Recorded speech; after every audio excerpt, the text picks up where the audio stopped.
உயிரடையமா உயிரடையமா என் வாய்க்கு நடக்குமா என் வாய்க்கு போகுமா நீ பயப்படவே பயப்படாதீங்க ஆண்டவரே.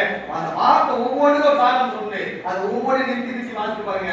அது ஒவ்வொன்றையும் எடுத்து பாருங்க. இது கதை புக்கு இல்ல, இது பாட புத்தகம் இல்ல, இது சத்தியத்தை புத்தகம். சத்தியத்தை அப்படியே வாங்கி பாருங்களேன். அது உயிர் இருக்கு, உயிர் இருக்கு. அது உயிரடைமா என்று கேட்டார். அதற்கு நான் கர்த்தராகிய ஆண்டவரே தேவரீர் இது நீர் அறிவி.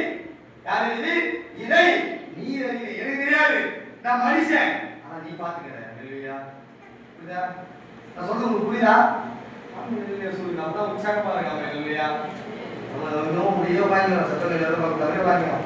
பாத்திரம் நேரா புறப்பட்டு வரும்போது ஆண்டவன் மகிமை நடந்தது. ஆண்டவன்ல மகிமை நடந்தது. அதான் சொல்றாரு உயிரடைவான்னு சொல்லி. அவன் பாருங்க, தேவரே நீ அறிகிறாண்டே, என் கால்கள் எலும்பு சரியாகாதே, என் கால்கள் நரம்பு சரியாகாதே, நீ அறிகிறாண்ட சொல்லி நான் நம்பி வைக்கிறோம். கையை வச்சு ஜெபிக்கணும், கையை வச்சு ஜெபிக்கணும். அப்பதான் ஜெயிக்க முடியும். அப்பதான் முடியும், ஜெயிக்க முடியும். கீழ்ப்படிதல் வேணும். முதல் வேணும், கீழ்ப்படிதல் வேணும். பாருங்க, ஒரே விஷயம்